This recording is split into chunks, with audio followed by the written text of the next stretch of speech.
Good morning, everyone. I am truly honored to have been asked to speak to you today. As you know, I'm currently in grade 8, and like all the M2s, no doubt, I'm really looking forward to being in Upper 1 next year and embracing all the new challenges and opportunities that Appleby has to offer. I gave a lot of thought to what I could talk to you guys about today. After all, we have been inspired and impressed by so many great chapel speeches since we started at Appleby. It was a bit intimidating and daunting to find a topic that has not yet already been beautifully addressed. In grade 7 last year, the theme for middle school chapel week was respect. This year, it is integrity. Two powerful words. Words that took on a different meaning for me this year when I became aware of the Me Too movement and the courage of women around the world who have fought and are continuing to fight for women's rights, for equality, for respect. To be perfectly honest, I never thought that this fight concerned me at all. The girls of my generation here in Canada were all told that they could become whoever they want and work in whatever profession they want to be in. We were all told that everything is possible and to follow our dreams. Every student here today was born in an era where a woman can vote, participate in any sports, become an astronaut, a doctor, a police officer, a prime minister, etc. I have always felt equal to my fellow male students. I have never suffered from any discrimination because I am a girl. What I did not realize until this year is how much more complex the women's right issue is and why it concerns all of us, boys, girls, women, and men, even today in 2018, even here in Canada, even here at Appleby College. When I read about the women around the world, not just in Hollywood, but also here in Canada, who now have the courage to raise their voices, denounce inequalities and abuse at the risk of losing their jobs, or in the case of female athletes, a spot on the Olympic team, it truly woke me up. We may not have to fight any longer for our rights to go to school, to practice a certain sport, or to vote, but inequalities still very much exist, but in more subtle ways. The Me Too movement has highlighted that we have not quite reached a time where girls are completely equal to boys and men. Abuse of power still exists, and voices are still being silenced. Until now. We have witnessed in the last few months the power of we. When one woman came forward to denounce abuse, no one believed her. When hundreds came forward and supported each other, the world of the abusers collapsed. What has started as a movement in Hollywood has now multiplied to all around the world to every possible sector. Politics, sports, schools, businesses. It is like if courage became contagious. Women felt strong and powerful together. In fact, as you all know already, very little can be achieved alone. I really like this quote from Lukács, not a reverend, another Lukács. No one can whistle a symphony. It takes a whole orchestra to play it. That is a pretty powerful image, isn't it?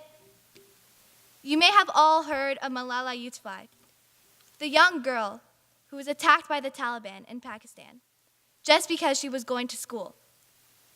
The Taliban felt threatened by educated girls and women, so they did not want them to go to school. After surviving the attack, Malala became an advocate for girls' rights. She is the youngest person to ever receive the Nobel Peace Prize.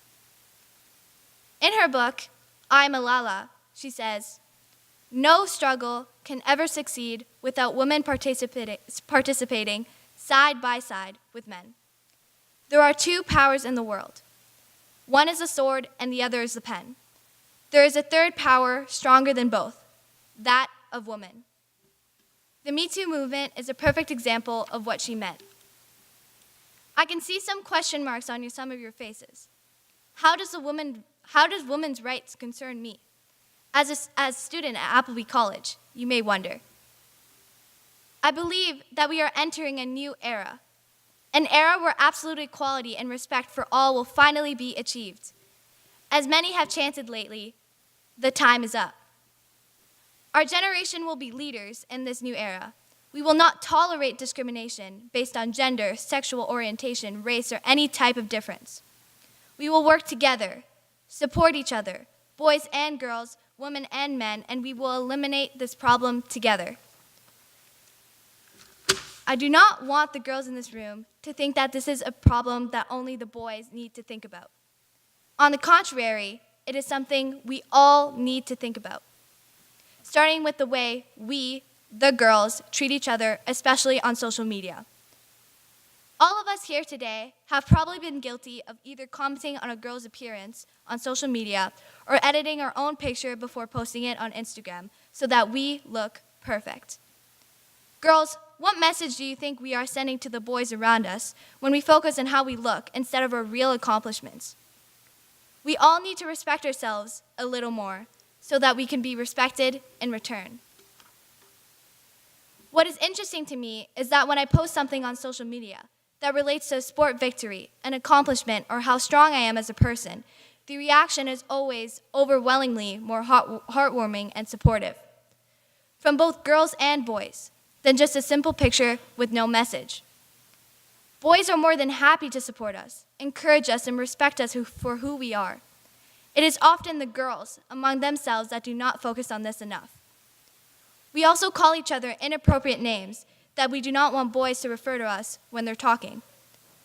This happened to me just because I have a lot of friends who are boys. We do not show the way to respect. It is time to change this. I suspect that many of you agree because a few weeks ago, I posted a very long message on Instagram on why things needed to change. The reaction was incredible and unexpected. Hundreds of boys and girls commented on how the message was important and needed to be talked about a lot more. I know that our generation is craving to move past this. Every time one of us brings down a girl because of the way she looks, we also undermine years and years of efforts of women before us who fought to be treated with respect. Whether it is the women who fought for our rights to vote in 1917 or the women who right now have the courage to raise their voices. We owe it to them to treat ourselves with respect and embrace how lucky we are to benefit from what they did for women in general. The truth is, our generation is much more aware of what is happening in the world. Yet we are so flooded with information that we often forget to stop, take it all in, and reflect on what happened in the past and why. I believe we all have the responsibility to ensure that the fights of the past were not for nothing.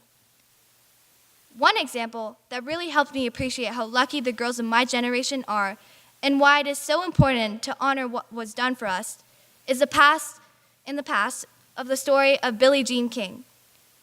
Billie Jean was a professional tennis player in the 70s. At the time, professional women were only getting 1/3. Yes, 1/3 of what the men were earning for the same tournaments for the same amount of tickets sold. Women were told that they only belong in the kitchen, that they should not be playing tennis. That is not 100 years ago. That is only 50 years ago. In order to prove her point that women were equal to men, Billie Jean accepted to play against the male U.S. champion, Bobby Riggs, in a very famous tournament in 1973 called the Battle of the Sexes. There is a very good movie about this I strongly encourage you all to watch. Everyone, including women, thought Billie Jean would lose. Very few women supported her or even believed in her. Men, including Bobby Riggs, made fun of her and of women in general for the next few weeks coming up to the tournament. For them, this was a slam dunk. Bobby would win for sure, and women would finally learn the lesson. Well, everyone was wrong, of course. Billie Jean not only won the match, but completely destroyed Bobby in straight sets of 6-4, 6-3, and 6-3. This was a big deal. Billie Jean managed to obtain equal pay for women tennis players. Today, she is an advocate for women's rights because in many sectors, women are still paid less than men for the same job. This is not happening in 2018, you may say to yourself. Wrong. In May 2017, I started to do competitive boxing. Believe it or not, but I'm now getting a little taste of what it's like to be in a man's world. Girls and women still need to fight, literally, to be respected in this sport. It is often difficult for me to find any opponent because the rules about weight were developed for men. There is a lot of prejudice.